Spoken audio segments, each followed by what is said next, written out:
There is power in the name of Jesus. There is power. I've no time to fight with you.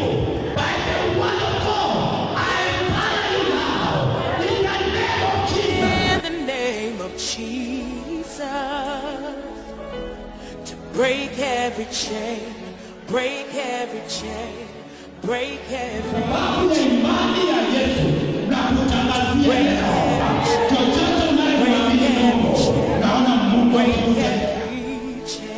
Let's say it together. There is power. There is power. Come on.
Very good morning on Friday Politics Show. Once again from ROMI TV Africa with your host, Dr. Robert Osoro. Remember, every Monday and Friday is about politics. We're talking about the politics of the country of Kenya across the world. What is happening?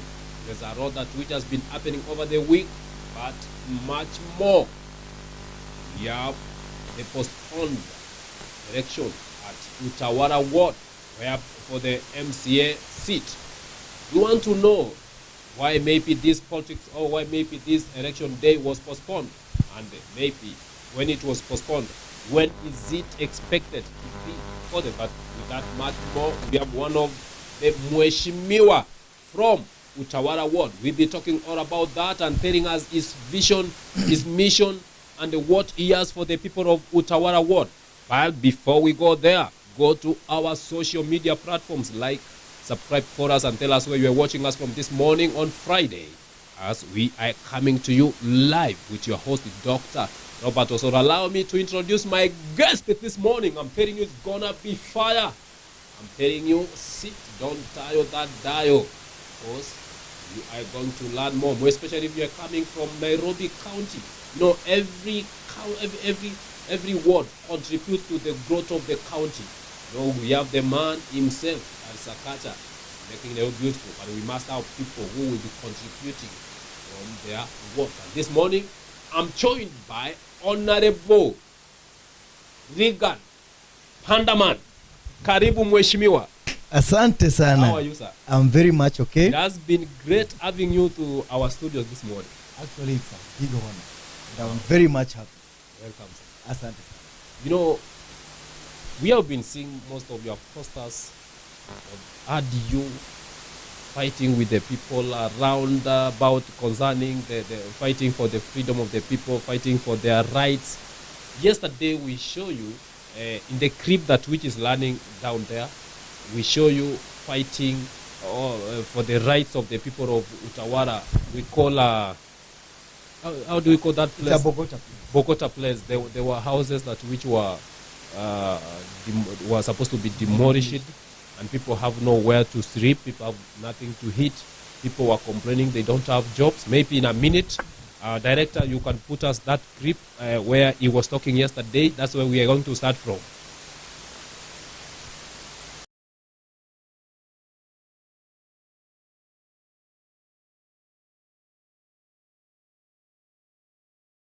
Main reason why tunaomba nafasi muda Hon.Reagan Pandaman. Kuna wagonjwa hapa. Huyu mama ni mgonjwa. Huyu jamaa ni mgonjwa. Huyu jamaa juzi amepata surgery.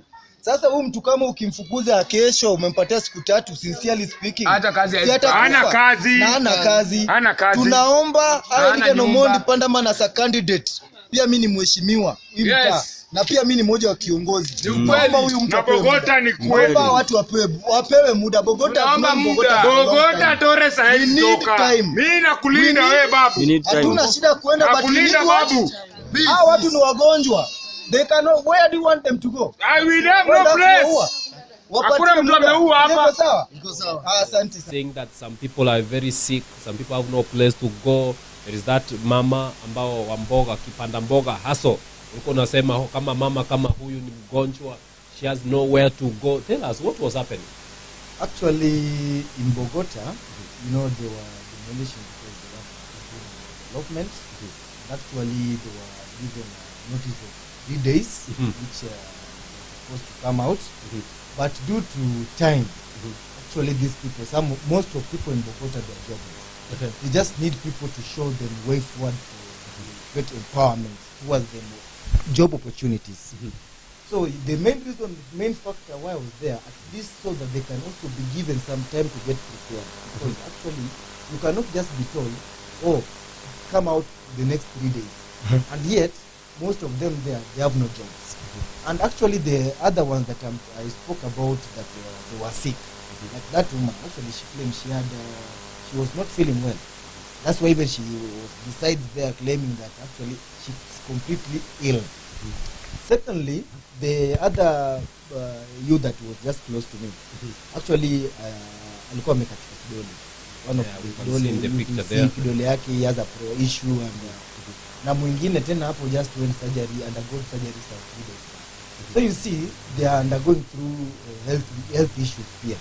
So the main fact that I was there, at least so that they can be given some few days to get prepared, so that they can come out, they demolish and they do the development. Because actually we did the development right, because it will create job opportunities, and that's what we grieve for, and that's what we want. Does people in agreement that what they need is more time, or they are demanding that they have been there, they have no place to go? Actually, as a leader, they were first demanding that you really have to stay there. But I said it and I told them no. According to the way it is, this place is not it's not for someone specifically, that for the landlord that have been taking the rents and blah blah blah. So I told them, actually, you guys will have to go, and we'll have to find some other places, but we need time. And they were so much happy. Actually, they said if they could get the time so that they can get prepared, wapange watoto, wapange mabibi, ndio wasettle up, wajue vile wanafanya nini, places they will go. And I will actually, in top add, our elected leaders, MP, like Embakasi East right now, we have a Babu Owino Olongili, is the MP, and I believe that actually we are supposed as leaders we catch up, tushikane pamoja, so that we know how are we going to help these people in Bogota, because some of them actually, I'm so sure they don't even know where they're going to go, even after 15 days, although they will be going out. But now the question comes, where? You understand now? And that's why I was asking, I even mentioned Sakaja there, I mentioned actually Sakaja as the elected governor of Nairobi County. Waheshimiwa washikane viongozi elected ones that they have the capability and the possibility waweze kujua kama nini ambacho hicho tunaweza fanya tusaidia hao ajue places. Wow, I'm telling you that those were the words of Mheshimiwa Reagan. And now, because we want to know what is happening in the politics of Kenya, we want to know which way to go, because there's a lot that which is happening.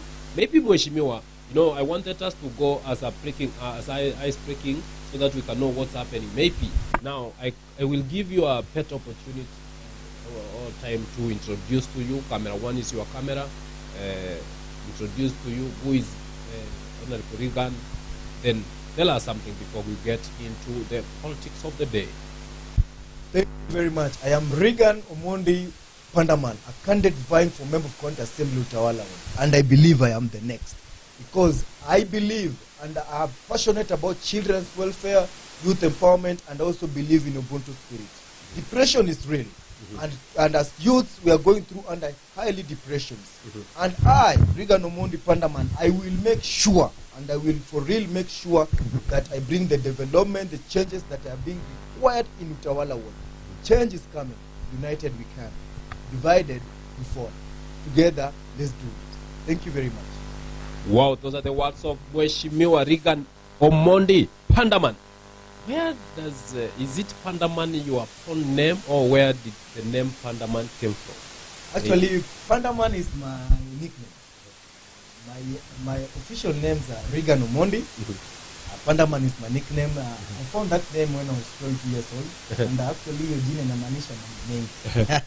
Unajua kuna kupanda, maisha lazima ipande, development must be there. Vitu kama hizo. You know, when I was a kid, actually I was so much creative. I would love to create things. Yani vitu to see the development, vitu vinapanda panda.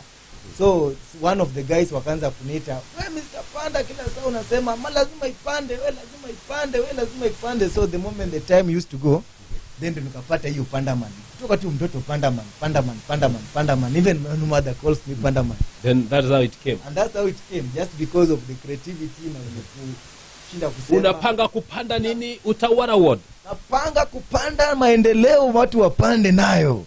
I'm telling you. So this guy is a great guy. Is a guy that is inspired to transform the Utawala ward. Now, there is before we go, what you have, you know, we have to look at the other politics, what's happening around, because there are many things that we expect from the politics. We expect the winner and the loser. We expect also those who concede and those who maybe say they go to court. But currently, we are seeing what's happening concerning the IPC, concerning the president elect William Samoei Ruto, and also his RI Raila Amolo Odinga, what's happening in court.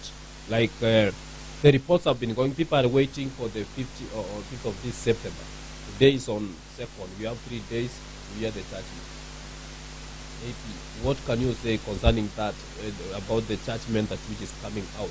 Are you set to accept a judgment that the court will, Supreme Court will give out? Actually, the way previously it was said, the Supreme Court orders that openly the same. So whatever the result will come, if Raila Amolo Odinga is the one that won the election, genuinely, free and fair, we will accept. In fact, we will be okay with it. And even if it turns and came that also William Samoei Ruto won, well and good. Because by the end of the day, both of them, any of them that will win, will be the president of the Republic of Kenya. And life has to go on. And I, Reagan Omondi Pandaman, I will say it clearly, I am actually willing and ready to work with anyone that will win the election. Yes. There is, yesterday, judiciary, according to the judiciary report, IBC used a second set of result forms. It says, the judiciary team found polling stations where the second set of result forms were used, some of which had descriptions in their tarring. As they are saying, they say there were some forms which had descriptions in their tarring. Maybe, and also we had some people. Okay, as it was said that also out of 15 counties that which all polling stations that which rather the Azimio team had demanded that the votes could be recounted. Out of them, 3 or 5 of them, they are not found anywhere in the county, in the said county. They are actually from different counties, but the votes were coming from there. What is your say on that? Well, actually, what I can say, let the screen Wow. That's what I'll say. I'm telling you, it is becoming hotter, yes, and more hot here at ROMI TV Africa. Remember to go to our social media platforms, like, subscribe, and tell us where you are watching us from. But as we told you earlier, we are here to talk about the politics of Utawala. But before we go there, we have the national politics. We will be talking at the end because we have seen governors have started working, doing their job. Also, we want to see the example from the county from the county wards. Mheshimiwa, yes, you are an inspirational to be the member of county assembly from Utawala ward. Maybe what is your journey of politics? When did you start the politics in Utawala? How your journey has been? Is this the first time that which you are fighting? Which party are you fighting from? Those are the things that which Mwananchi wants to hear. Actually, Hon.Reagan Pandaman, I started trying for member of county assembly Utawala ward. I started with 20. At the time the corona, we were around the corona time, in which I had the vision, the passion to vie as the member of county assembly Utawala ward so that I can serve the people of Utawala. The reason being, the challenges that we are undergoing, they are real. Like in Utawala ward, we are having an issue like fresh water. They don't have fresh water. Now, when you come to realize this fresh water just turned 75, is being diverted to Nyango, Fari, they have some parts which they have fresh water. And also our neighbors like Ruai, they have fresh water. So you see, this thing is just something rotating in between here that I believe, because it's about supplying the fresh water in Watwakanjo, about the fresh water. I believe being in county assembly and presenting in county assembly, I will make sure that that fresh water in Wamekua Kilia, that is just 75 being diverted for area upper, that each and every person will have the fresh water. In which way? You know, first of all, I believe there's mapping, that the map that will locate and shows everywhere. I will coordinate with the engineers that will show the pipings and how it's supposed to be conducted. Watu wapate maji fresh. Watu wakunywe maji. Maji ni uzima Maji bwana. ndio uhai. Now, Pandaman, so your politics started on 2020. Yes. Can we say that this corona came up and give us different professions and careers? Actually, I will say, I just have the passion and I always believe in being a great leader. Just to serve the people and to deliver. Because when I tell you, actually, Hon.Reagan Pandaman, I was raised by a single man. And when I talk about education, I really care, and I will always, that's why you see, I will be concerned so much by giving them out the bursaries and also making sure that we have a public school. Because in Miango, there's public schools, and yet in Utawala, we don't even have a public toilet. You see such things. Reason why, there's one time when I was kicked, let's say the way it is, I was kicked out from school, so my mother used to sell chapati and rice. So when I went there, you know, all single mothers, the way it is. So when I went there, I asked my mother, hey mom, tumefukuzwa school. My mother had to put 30 bob on the table, and she told me, actually take back the 30 bob to the teacher, kuingize nini, at last kama tataka. Then she went aside, she rolled her cheek, and she was so much on sorrow. I felt it, and I really felt it. So I had to had to hug my mom. And I told my mom, one day I'll be a great leader in this country. And I will stand by you and I will help people like you. And that's why this message goes to all single mothers out there. Be proud, be strong, because I'm a very happy product of a single mother, and I will always stand there with single mothers because I know and I believe the hardship and the work that you guys are doing. I really respect them, and I do really respect single mothers.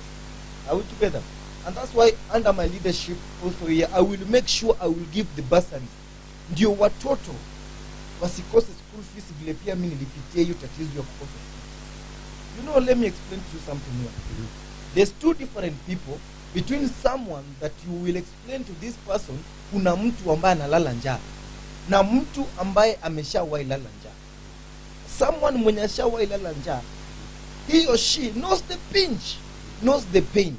And that's why you see, when I tell you I know what people are going out there, mtu akuja nifuata niambie that now I've clinched, I'm the MC in Utawala, that actually mtoto wangu amekosa kwenda shule, I will take it serious and a very big action because I was there. You understand? Yes. So let's say as you started this politics in Utawala before, have you ever been in such inspirational vision or dream, or what were you doing before? How long have you been in this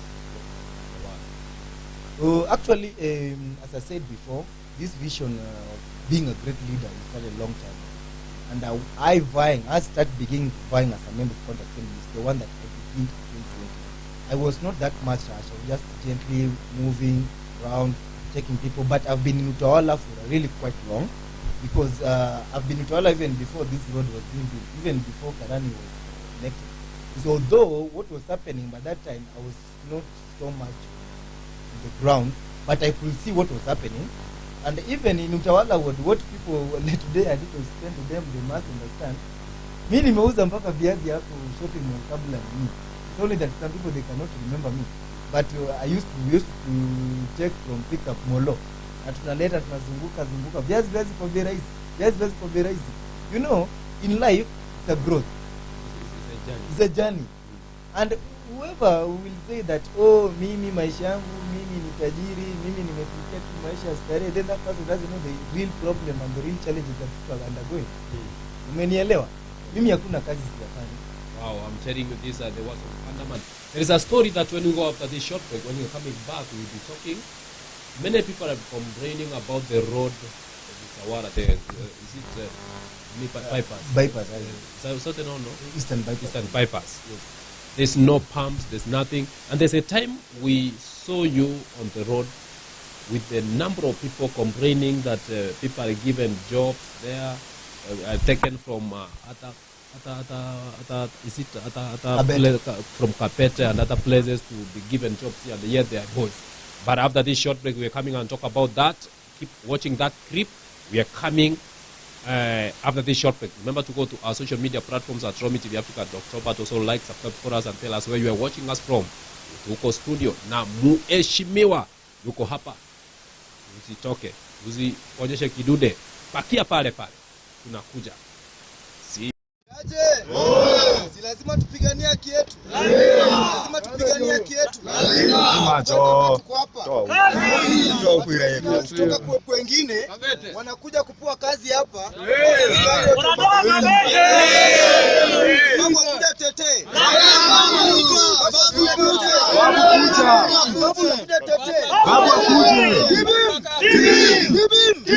Lazima tupiganie haki yetu. Lazima tupiganie haki yetu. Hon.Reagan Pandaman nimefika.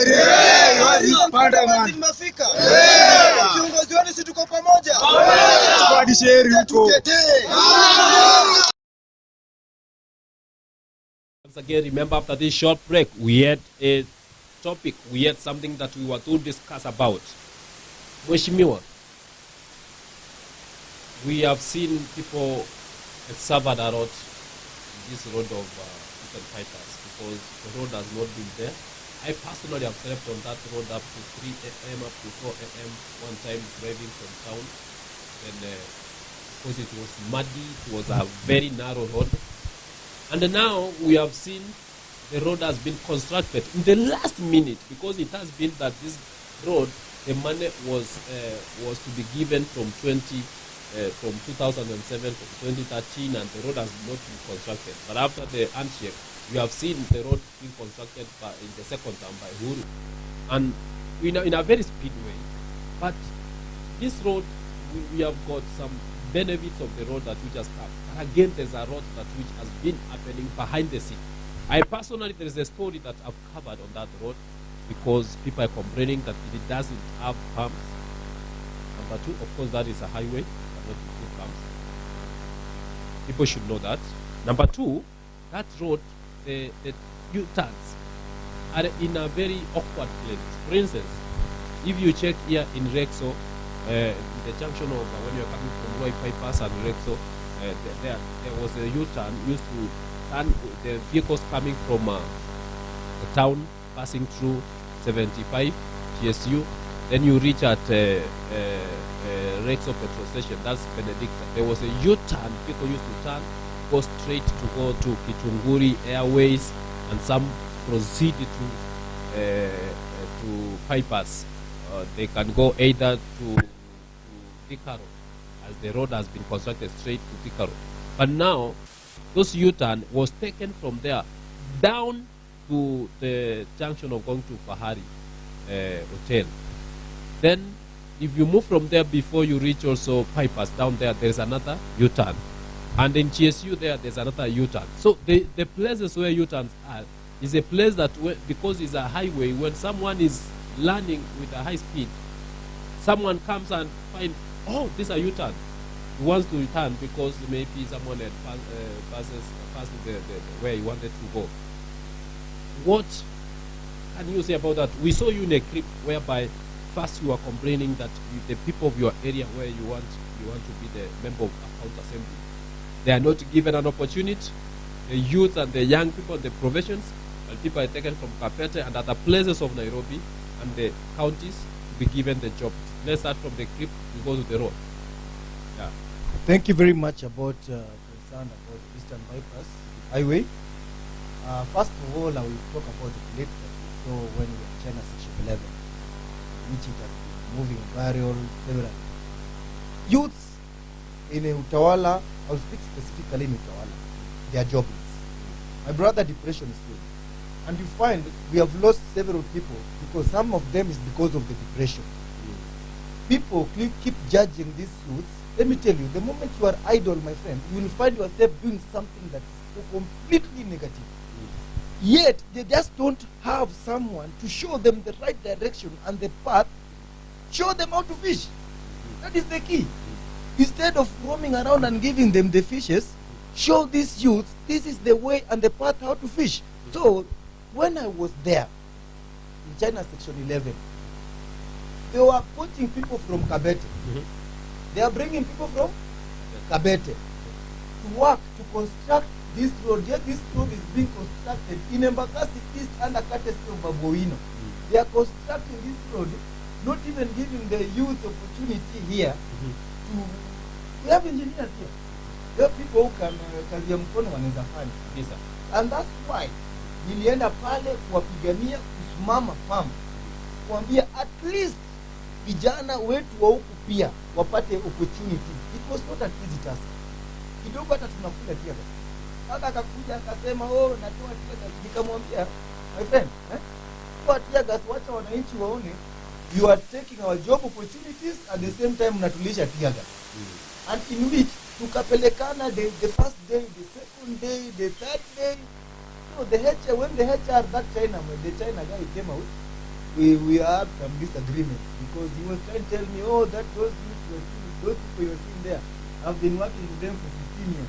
So I asked him a very simple question. You are telling me that young man there, you have been working with this young man for 15 years. And that young man, he looks like a 25, 26 years. So let's take 25 years, subtract with the 15 years.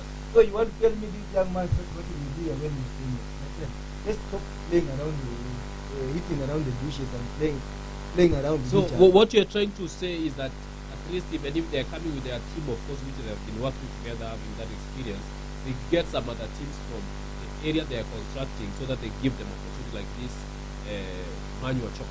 Yes, my problem was that they give our people here some jobs opportunity. Matinga ziko hapa mbele hapa Mani State. At least they could give the most opportunity. Kuna vijana wenye wako so strong, courageous, wanaweza fanya kazi. At least wapewe opportunity. Kuna mafundi hapa, kuna maengineer watu wanaweza fanya 1 2 3. My problem was only that I need my people in Utawala ward, the youth, to be given jobs opportunity so that they can be able to feed their family, so that they can be able to take care of themselves, so that they can be able to take care of their responsibilities. And remember, when I'm talking about youth, I mean the both agenda. Wow, I'm telling you, it's becoming hot. Now, also we have seen many people have died in the lockdown. So people have been dying before even road was constructed, but the rate at which people are dying is high. Astounding. As someone who is aspiring to be a member of Parliament for the Assembly in this country, what plans do you have on that road when you get to that situation? Actually, you have asked me a very nice question. That thing has taken me a lot. I myself personally, Reagan Omondi, have even lost friends that on this road. This road, even before it was constructed to be the way it is, it was a one road. So you find if I lost, even there were some friends here in Amani State. That they are from complex or maybe other business, they wametoka shughuli zao. But when you find someone coming around being crushed, actually 2-3 weeks back, we have lost over 3 youths. Hii barabara from 75 to upper Benedicta stage, ukielekea huko karibu na Fan City, it has turned to be a black spot. Let's say the way it is. Many youths have lost their lives there. Many people have lost their lives there. So what we could be done there, because it's a highway, bumper that's something that is there. But at least what we come and easy, if they can put, I could suggest 3 things. Easy bumps ndogo easy, ili someone at least anashtuka slow down kidogo, ama watuwekee zebra cross. Kama haiwezekani tutafikie mahali tuwekee zebra cross, mtu aweze kupita, si ni highway. Ukiona zebra cross tutasimama. Lakini cha muhimu chenye tunaweza taka sana hapo kwa hiyo highway, tukue na footbridge. Footbridge, it will be the best and the longest and the forever solution than ever. Because the moment we have a footbridge here, sasa wewe ukivuka kando ugongwe kando na kuna footbridge, whom will you blame? You will blame yourself. So I, Reagan Omondi Pandaman, as a candidate vying for member of county assembly Utawala, I could urge and request the government KURA to look upon vile tunakuwa na footbridge hapa. Even though I know it takes some time. With the footbridge, it takes a very long time. Menielewa? So that's why I was talking about from the beginning. If we can have even easy small bumps ama kakitu tu for the meantime, wakitengeneza hiyo footbridge. At the same time, I will come back to my fellow youth. I know and I understand, and people of Utawala and also my opposite neighbors Nyanga, tuna undergo a lot, especially at this period. But wakati, kumbuka, your life matters. People lives matter, and it matters a lot. Wakati unaenda kuvuka pale kwa barabara, look on your left side, look on your right side, make sure it's safe. Vuka barabara. Hata ngombe juzi ligongo hapa. I think you are aware of it. Yeah. So hii barabara imegeuka as black spot because I, Reagan Omondi Pandaman, as a member, as a candidate vying for member of county assembly Utawala, singetaka na sipendi kuona watu wangu wakipoteza maisha, na siwezi taka kuona watu wakididimia. Hiyo na siwezi. Tafadhali, we need a footbridge or we need a quick resolve ya hiyo maneno ya Eastern Bypass Highway. Thank you very much. So we have seen also, when you're talking about like that road, about the footbridge and about those U-turns, so much. Of course, there's no footbridge from Eastern Bypass from 75 all the way to Ruiru. Because let me ask you, when you went to 75, kwa camp hapo military police. Hiyo barabara si wako na footbridge, si wako nayo Yao. si wako nayo yao, sio wananchi wako na yao yenye anatoka kwa hii kambi anavuka anaenda huko, sio ni hao walitengeneza. Sasa mbona wasitengenezee yetu pia sisi kamoja hapa? Unajua it's something watu tengenezee tu footbridge yetu pia sisi moja hapa. Pia sisi tunavuka Utawala Ndio watu wetu tunaruka Miango. Ndio watu wetu wasikufe, because people's life matters. Huyo ni mtoto wa mtu, huyo ni ndugu ya mtu, huyo ni bwana mtu, na huyo ni baba ya mtu. Remember that. Yes. So another thing, you know, we have a problem of water in the ward of Utawala. We have seen water coming all the way from Embakazi, is it Embakazi village, those areas. Then water has come, then diverted to Miango, then from Miango came to Fahari. But this area of Utawala, there's no water. That's what I'm telling you. I will say the way it is. They're just cartels. Just people that are just trying to stand or step foot on it and want to survive through it. And yet I want to tell the people in Utawala to know about this. Hii maji imefika hapa 75. It's being diverted hapo very equal. Remember our neighbors Ruwais wako na maji. Ni makateli tu ndo wamefinyilia. Mtu tu amesema tu, hata ukiona nasikia kuna drum nyingine imewekwa hiyo maji fresh ikija inaingia kwa drum. So you see ni watu tu they want to do business. Hiyo maji ndio tena mnaletewa mnauziwa. So what I will do, I as being in county assembly, I will make sure that hii maji fresh vile nimesema nimeileta wapi ndio pia sisi tuweze kuwa ni maji fresh. Happening even for other like the member of parliament, the ward representative, the current one, because it's a very small area that which doesn't have 4GP network, doesn't have fiber. This area has been left for a long period of time. What might be happening with the area? Let me say, I will just say in Utawala, depends on the leadership. What kind of a leadership, the leader that is there. Because to recover maji still is to the county, dealing with the county. Yeah. And in the county, that's why you are member of county assembly. You are dealing with the governor there and the cabinet that you are there. And that's why vitu make sure imeletwa hapa, it depends with which type of a leader mwenye mmechagua. Ukichagua kiongozi mwenye hata make sure guys is not passionate in doing the work, then we will keep suffering for another 5 years. It is the way it is. That you are there saying, oh, I will elect this person because I'm a handout.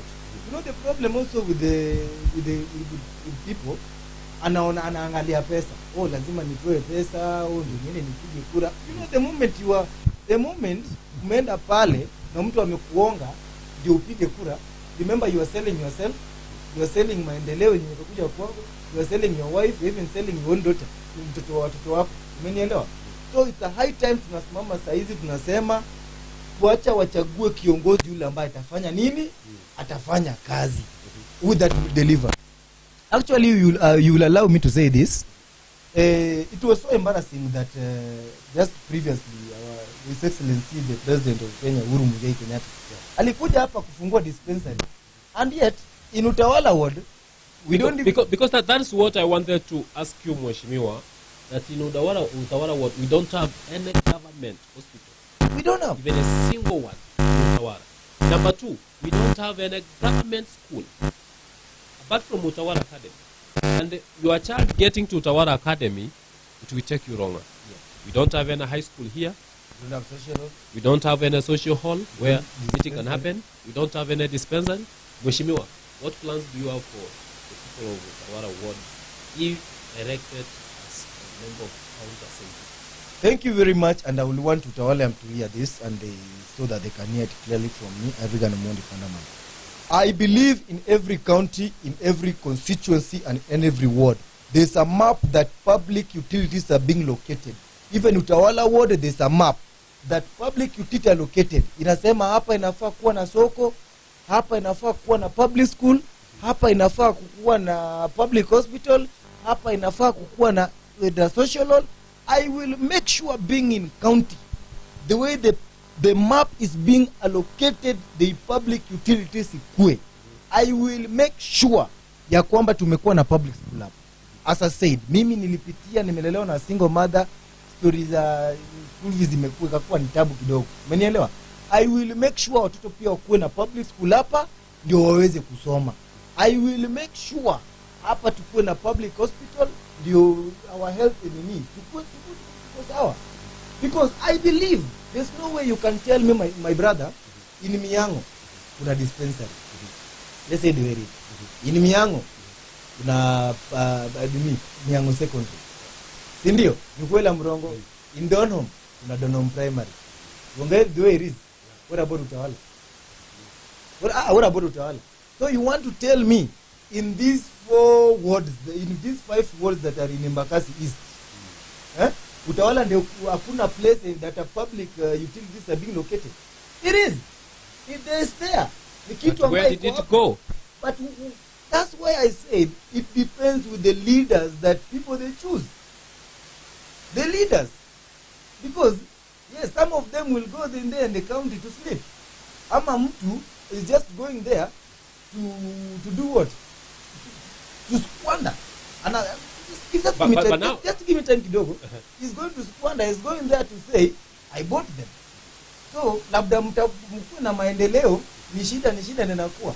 I had some people even claiming and saying that, oh, this time Utawala watachagua wenye wanaishi Utawala. My question goes simple. If you are choosing someone because he's staying there and doesn't have ideology and the Utawala and people's the issues at heart, akiuza hiyo place yake akaenda, where will you find it? So we must look upon the leaders and what they can do. Yes.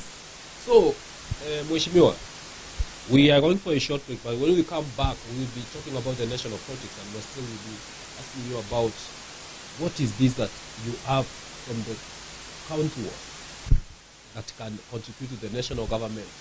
And now that about the political, we saw you in a different party in the beginning when you started politics, but you were in a different party, and there were some differences. And those differences are what we are going to talk about, that how are you going to bring the unity between the readers? You come as a team. But after this short break, we shall be talking about that. Remember this ROMI TV Africa with Dr.Robert Osoro. Go to our social media platforms, like, subscribe. Tell us where you are watching us from. After this short break, we are coming back. Don't touch that dial. Remain there. Hon.Reagan Pandaman, a candidate vying for member of county assembly. Right now, I'm in Utawala ward in Bogota. Actually, tunaelewa kwamba wanastahili kuondoka. Hatuna shida na hiyo. Bali tunaomba kitu moja. Hata landlord akikufukuza, huwa anakupatia notice ya miezi ngapi? 3. Lazima kupatie muda. Tunaomba tafadhali waweze kutupatia muda hapa ndio tujipange. Kwa sababu tunaomba kufukuza kijana, ufukuze mama na hizi siku 3 ati Monday. Na hii ni mwezi wa baridi. Tafadhali naomba Governor Sakaja, I am requesting watu hapa, this is all about county. Watu tunaomba kitu moja tu. Tunaomba wapewe nini? Muda. Tunaomba tu nini? Muda. Tukipewa muda tutajipanga na tufanye nini? Tutatoka. Asanteni sana. Alright, welcome back once again to ROMI TV Africa. Remember, I told you to go to our social media platforms, like, subscribe to us, and tell us where you're watching us from. Dr.Robert Osoro at ROMI TV Africa. Show ya with Mheshimiwa akiwa katika Utawala ward. Mheshimiwa, when we went for a short break, we had talked about the parties. It seems that parties has become a big game. That it is the party that which you are in drives people. How are you going to manage this? Because a number of parties, a number of people have been elected to parliament, to county assembly, to senate, to gubernatorial seat because of the party that drives them. And we saw you driving in ODM. And later we saw that the Asimio, because you are in Asimio team, at the zoned areas, and you were left out. The current MCA, who is in Utawala ward, was given an opportunity to fight from the party. What made you to leave ODM because they saw you went to another party. And second question, when you went to that party, how that party is going to perform, because we have seen that also party matters. Who is saying concerning that? Thank you very much. Actually, love ODM. Going to support an ODM member kwa damu. Mimi ni wa timu wa Azimio. And actually, I vied as from the beginning with the ODM party, because I loved being in an ODM, and I really did love being in an ODM. But also at the same time, I had a very great passion that I believed leading and making the great difference towards the people of Utawala. So when the time goes, actually they did zoning. They never even informed us. That's the way it is. They informed us the last days that even the same day that people were supposed to renew is the day that we were being informed. So after there, they did the zoning. So the moment they did zoning, so not even one person has an ODM ticket in Utawala. So nikauliza, hawa watu wote bwana shida zitakumbatia the passion of serving these people, utaenda hivyo kweli? Nikasema no. And that's why I joined Party of Democratic Unity, PDU. With PDU, I am still under Azimio coalition. Why should I lie? You rather say where you belong. But PDU, which party is it? The Party of Democratic Unity. Yes. Who is the chair? The chairman is Isaac Ndirangu. Yes, that's our chairman. And let me tell you, sio chairman itafanyia mwananchi kazi. I think I will need to remind people about that. Sio chairman itakufanyia kazi. Ni mtu mwenyewe kibinafsi na atafanya kazi. Ule mwenye mutachagua. Ukichagua mtu kwa sababu ya chama, my friend. Haya, chama hakuna siku ishawaifanyia mtu nini? Chama ni kama gari ya kubeba tu kwa hiyo race wakati wa nini.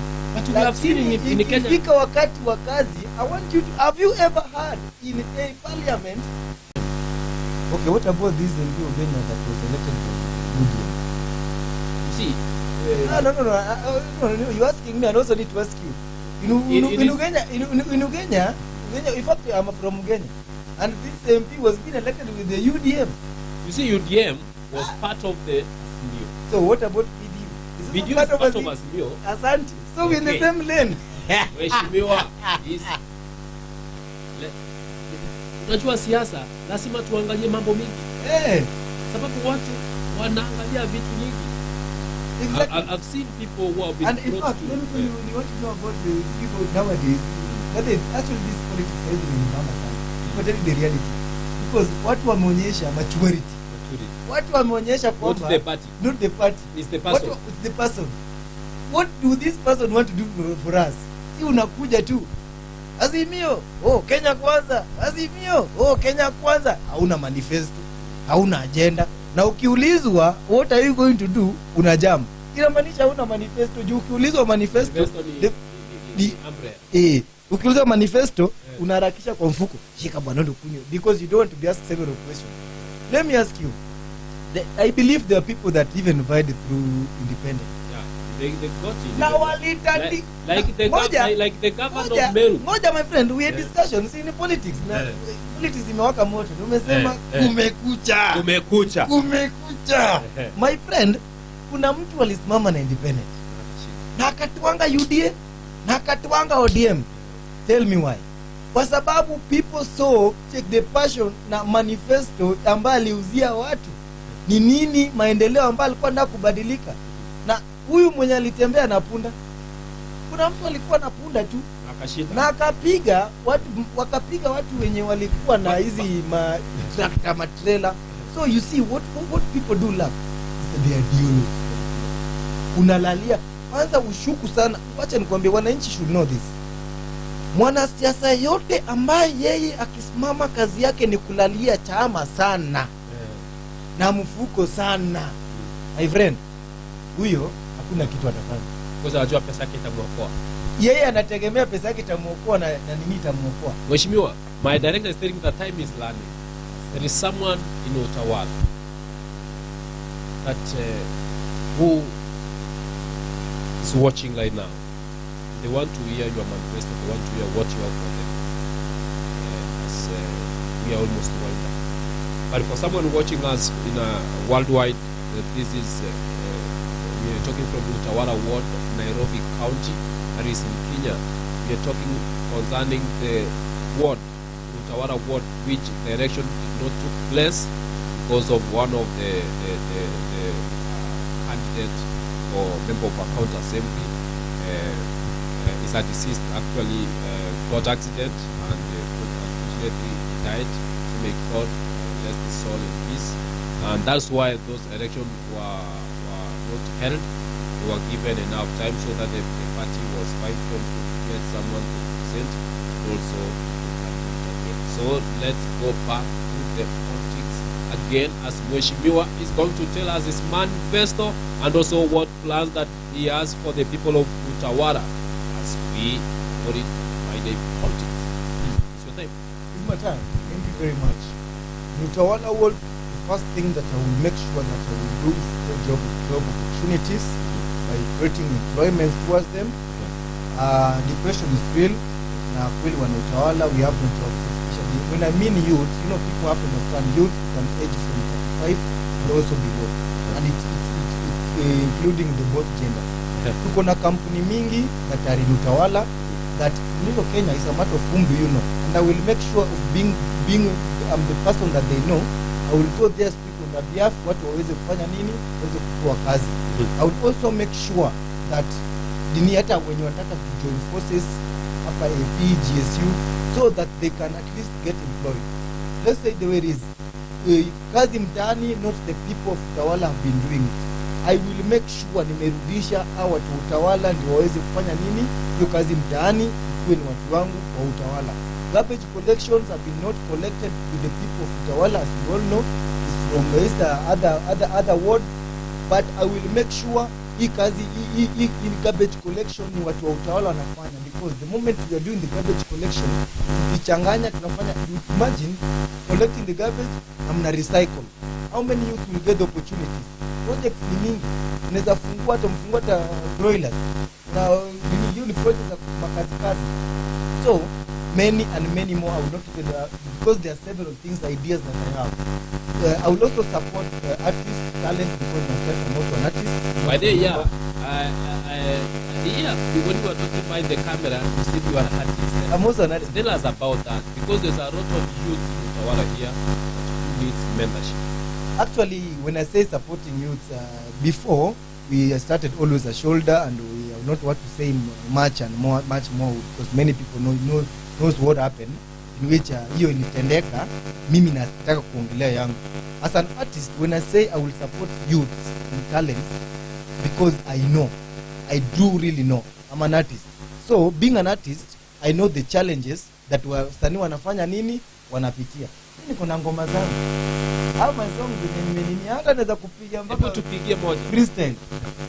Tia bidii, usichoke kutafuta, ivuka kabla maisha itakuwa safi. Bila bidii hakuna kitu utamake. Jo, usingoje iwe wakati wema. Jo, haba na haba yo ujaza kibaba. Usichague chenye we utadu. Job ni job, by the end uko na income. Hivyo maisha itakuwa shwari. Ni bidii tu.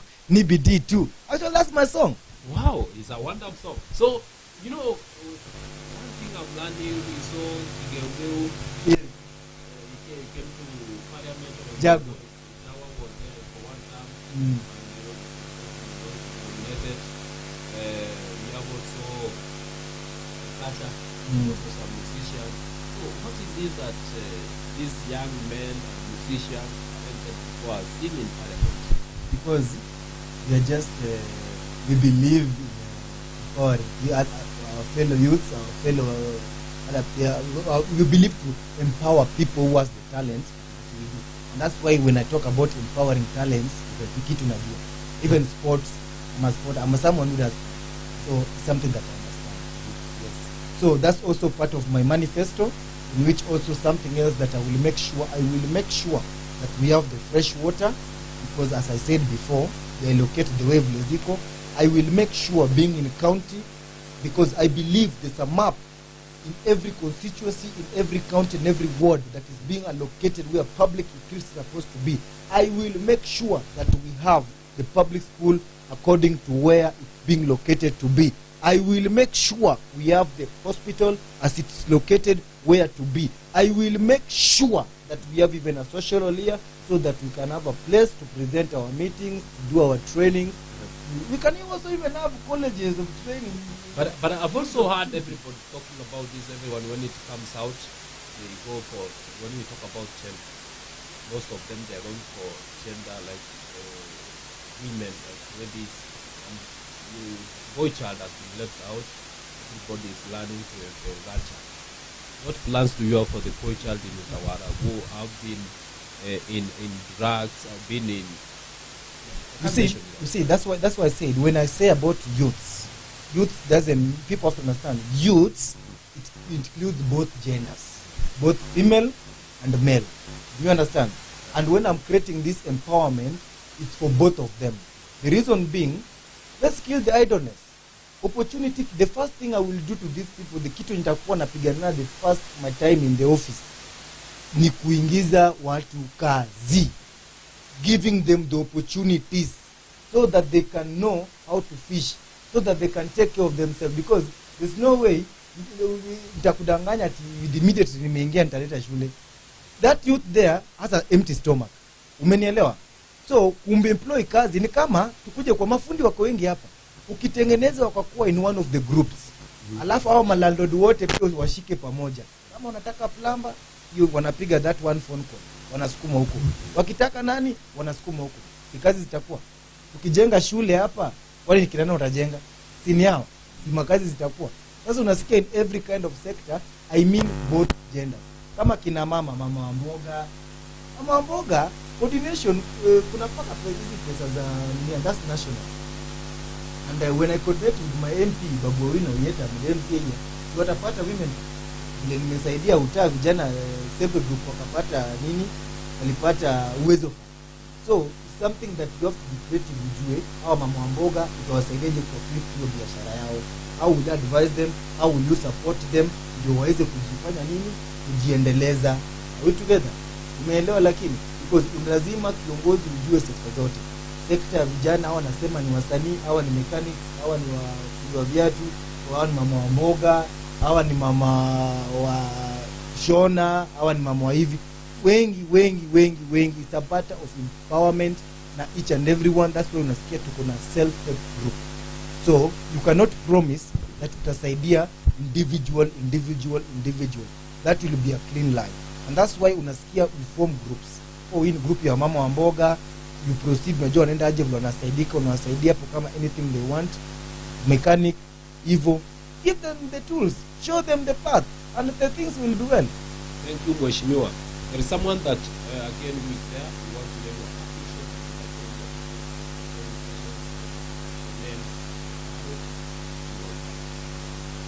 Thank you very much. Back again here. I'm Reagan Pandaman, a candid vibe for member of County Assembly Utawala. I'm passionate about children's welfare. I believe in youth empowerment. I also believe in Ubuntu spirit.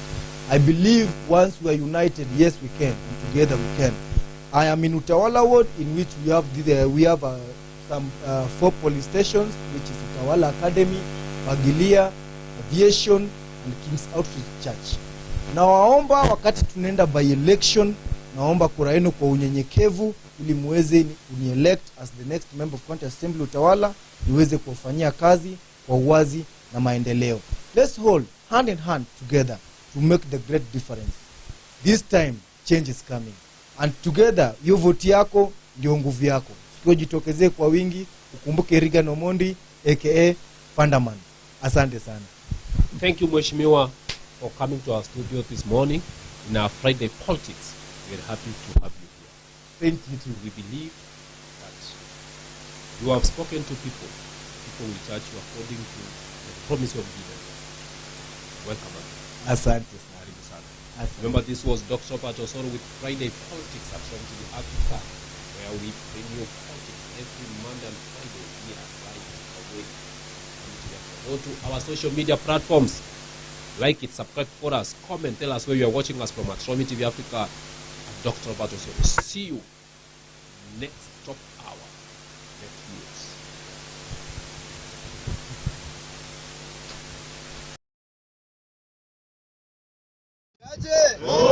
Si lazima tupiganie haki yetu. Lazima tupiganie haki yetu. Tuko hapa. Kutoka kwengine wanakuja kupewa kazi hapa. Mambo kuja tetee.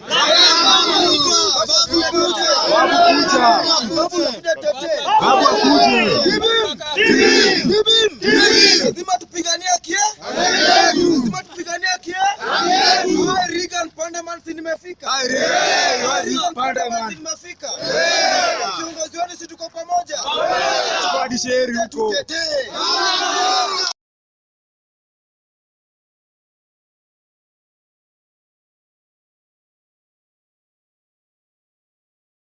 Hon.Reagan Pandaman, a candidate vying for member of county assembly.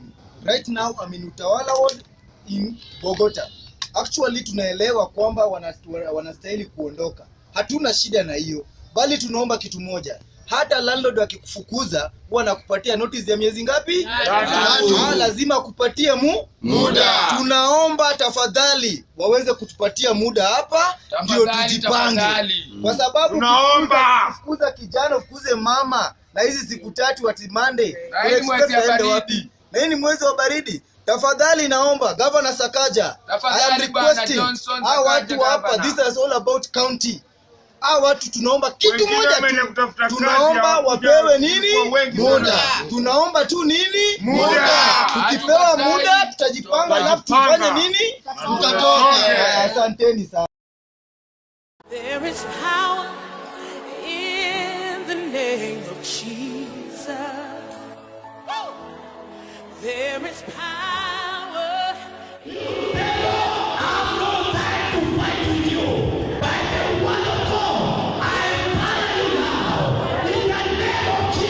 the name of Jesus to break every chain, break every chain, break every chain, break every